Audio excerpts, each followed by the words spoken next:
Welcome to our channel. Today we how to increase server management skills with DigitalOcean step by step clearly. Start by creating a DigitalOcean account.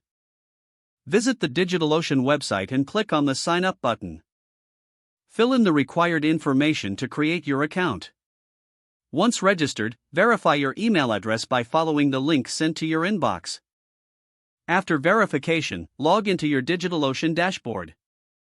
Familiarize yourself with the interface and the available resources. Next, create your first droplet to experience server management. Click on the Create button and select Droplets. Choose an operating system, such as Ubuntu or CentOS, for your droplet. Pick the size of the droplet based on your project needs and budget. Select a data center region that is closest to your target audience. Add any additional options, like backups or monitoring services. Create a secure SSH key for easy access. Once everything is set, click on the Create Droplet button. Wait a few moments for your droplet to be provisioned. Log into your droplet using SSH from your terminal or command prompt.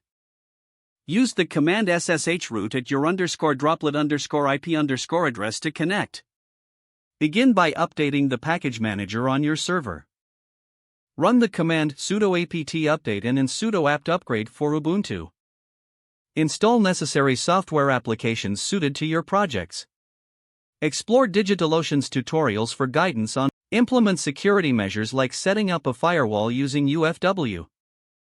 Learn to use DigitalOcean's marketplace for additional software solutions.